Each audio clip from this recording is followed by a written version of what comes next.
welcome to ABC Interactive English. I'm Matt. And I'm Sam. And today we're looking at part 3 of our story, The Nail. So this has been an interesting story about a merchant and his horse, and the merchant is ignoring the problems with his horse. At first it was just one nail missing from the horse's horseshoe, and now the entire horseshoe is missing, but the merchant only has a few more miles to go, or a couple more miles, and he thinks he should be fine to get home soon. Yes, and so as the story continuously says, he is in a hurry. He's trying to do things quickly. He's in a rush. He wants to get home faster. And I have to say, I can kind of relate to this. There's a lot of things that I try to do quickly, and it's not always the best option, or if I'm trying to do something fast, sometimes it doesn't end so well for me. And one of the big things that I can remember doing is trying to take all of my groceries into the house in one trip to try to make it really fast. So grabbing all of the bags of grocery, and that way I didn't have to go back to the car, in and out. No, I didn't want to do that. So I tried to grab all my grocery bags at the same time, and as I was getting closer to my door, I hear a big thunk, and all my groceries had ripped through the bags. And so instead of doing it much faster, it instead took a lot more time, and I lost some groceries. So I don't know if that's ever happened to you, where you've rushed and something bad has happened. Well, I used to, when I was going into my house a long time ago, most of our house was on the top floor, and the entrance was on the bottom floor. So I would always go up these wooden stairs, and I'd always be in a hurry to get there, so I would take off my shoes, so I'd be just wearing socks, and then I'd try and run up the wooden stairs, and because I was in a hurry and running quickly, I would very often fall on those stairs. Ouch. But I didn't really learn my lesson because I kept doing it. Yeah, I was just about to say, did you learn a lesson from that? Because I also still carry my groceries as many as I can carry at one time, but I have changed to those reusable bags, so it is less likely to break through the bags, but I do still carry them all at one time. Okay, well, hopefully we can learn a lesson from today's story at least. So let's take a look now at The Nail Part 3.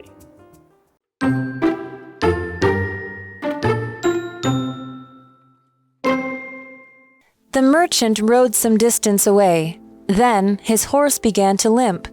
Before long, it began to stumble. After it stumbled for a bit, it fell down and broke its leg.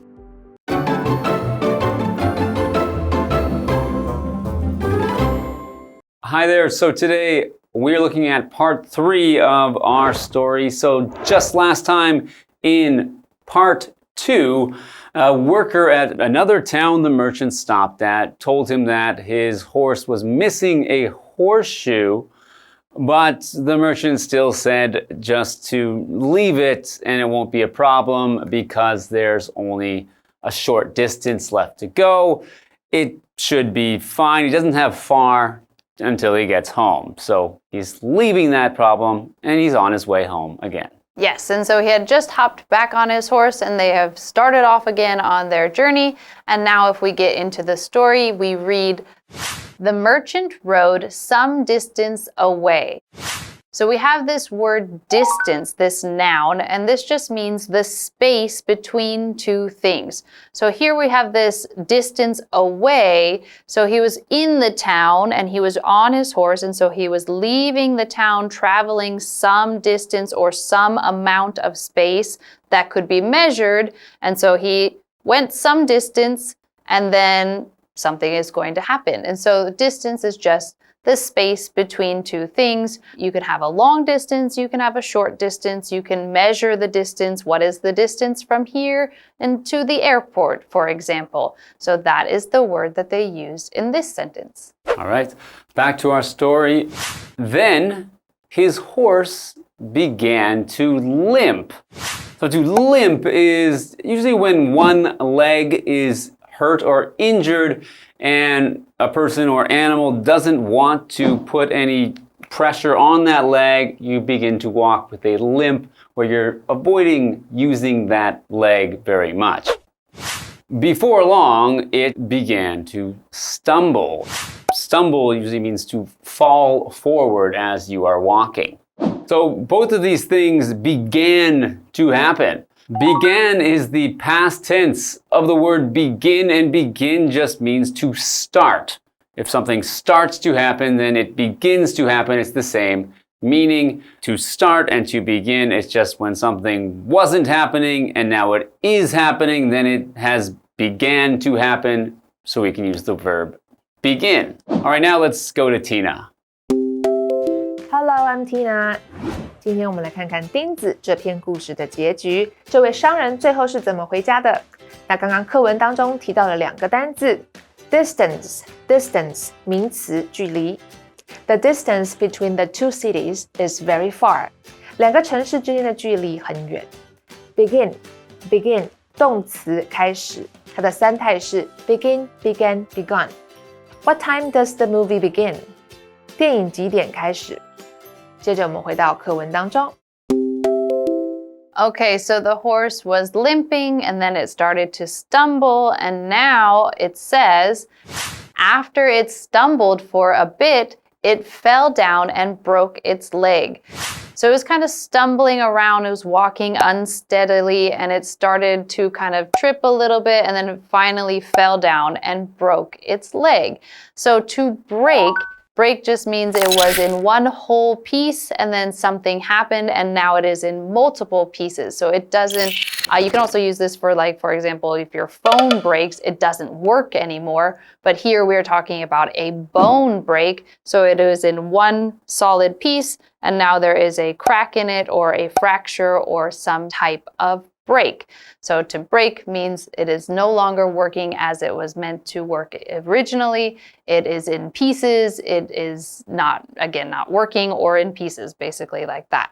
So again, if a horse breaks its leg, well, unfortunately, that is a very bad thing to happen because horses are notoriously known for needing all 4 of their legs. They have a hard time to walk around with only 3 legs. All right, now let's go to Tina.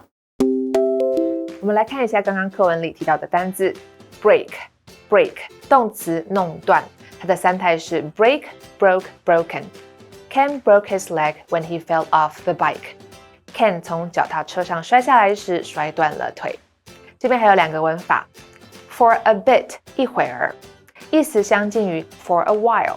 A bit 在这里指的是一小段时间。我们来看看这个例句 Let's sit down for a bit and rest. 我们坐下来休息一会儿。Fall down 跌倒摔跤。我们来看看这个例句 Be careful not to fall down on the ice. 小心不要在冰上摔倒了。接着我们回到课文当中。All right, thanks, Tina. So now the horse has broken its leg. How is the merchant going to get home now? What's he going to do to save his horse? Well, we're going to have to find out when we go to the second part of the story after this.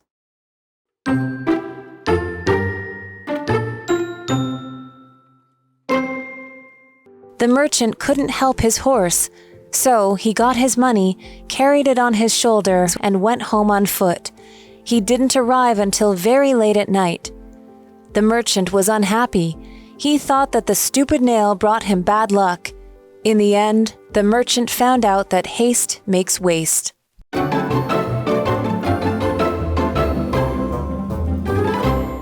Welcome back. So just before the break, we found out that the merchant's horse had broken its leg. So now what are they going to do about that? The merchant couldn't help his horse. Okay, so I guess he's not going to do anything about that. There's nothing he can do. And I think it is very difficult to do much about a horse with a broken leg. They're very heavy animals, so it's very hard for their leg to be fixed once it is broken. So he got his money, carried it on his shoulder, and went home on foot. Okay, so when we use this term on foot, we mean that someone is walking somewhere. We use this at the end of a sentence. So you can say, I go somewhere on foot, or I went somewhere on foot. And that's the same as saying, I walk somewhere. Yes, and so now we are continuing with our story. It says, he didn't arrive until very late at night. The merchant was unhappy.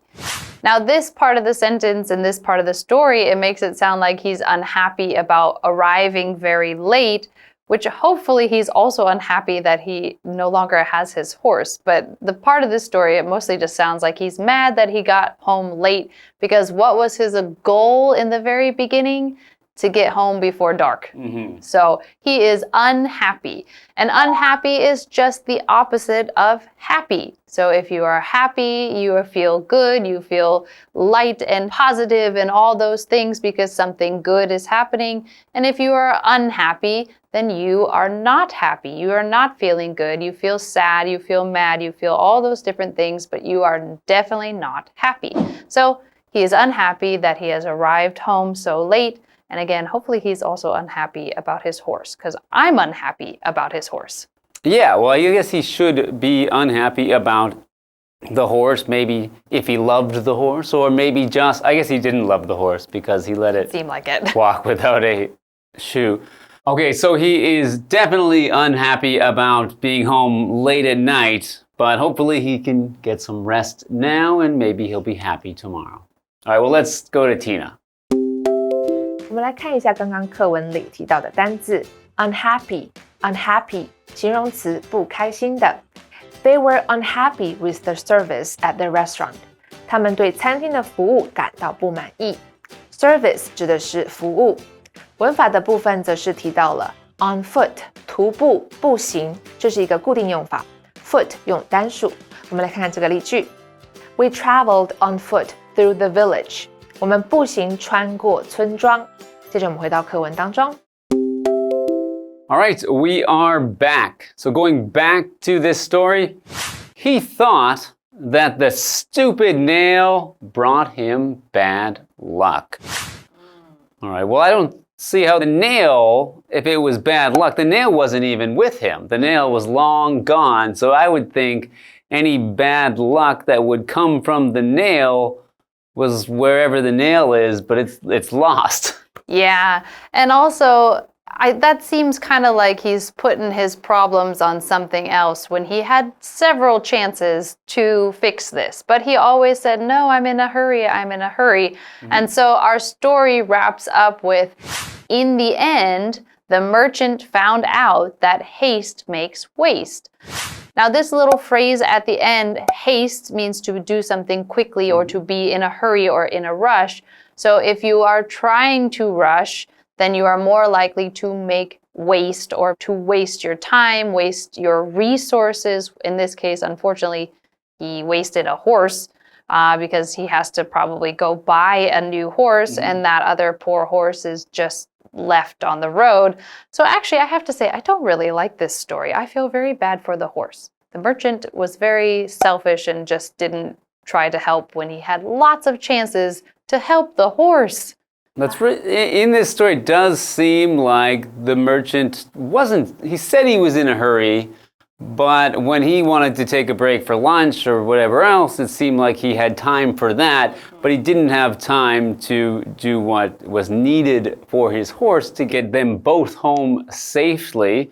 And yeah, I guess in this case, so his haste, although I don't know how hasty, which means going quickly, he really was, but it did waste probably his money because he's probably going to need to buy a new horse after this. Yes, and I mean, I could kind of understand how one nail you might feel, okay, I think one nail is not too big of a deal, even though it probably wouldn't have taken that much time to fix. But when the horse loses a whole shoe, probably at that point you would need to make some changes. So yeah, kind of an interesting story, and hopefully you guys learn something from it and kind of can understand that if you ignore these small problems or you try to go too quickly, then bigger and worse things could happen. That's right. So we hope you learned a good lesson today, but that's all for us. Now we're going to review the story again, and we will see you next time. Bye.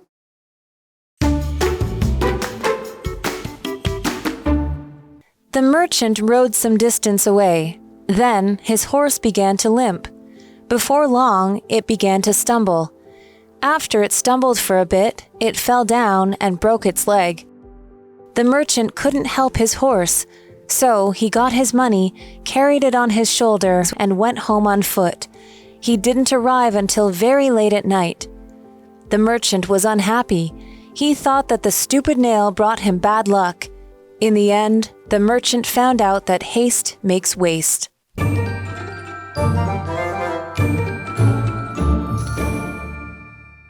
我们来复习一下这一课的重点单词跟文法。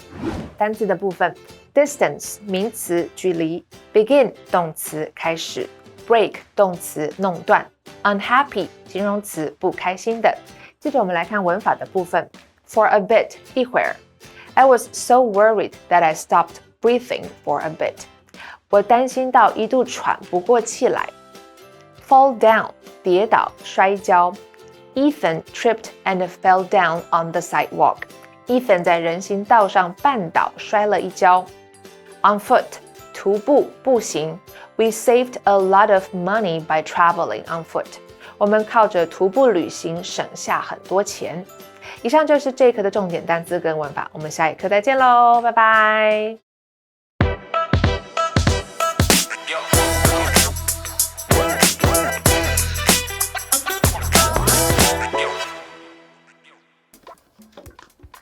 Hey Shane, you've been here forever. Everything okay? Yeah, I'm just playing this video game. I think I've been at it for hours. Yeah, I can tell. You're turning into a real mouse potato.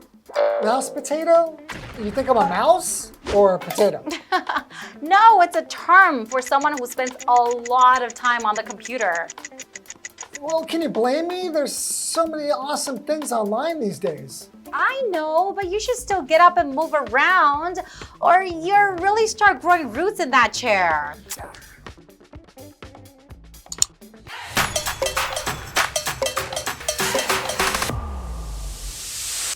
Hi everyone, today's phrase is mouse potato. That's right. It describes someone who spends a lot of time on their computer, often to the point of obsession.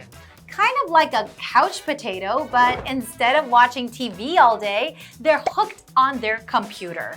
Here's an example sentence. My brother's a mouse potato. He spends all weekend glued to his screen.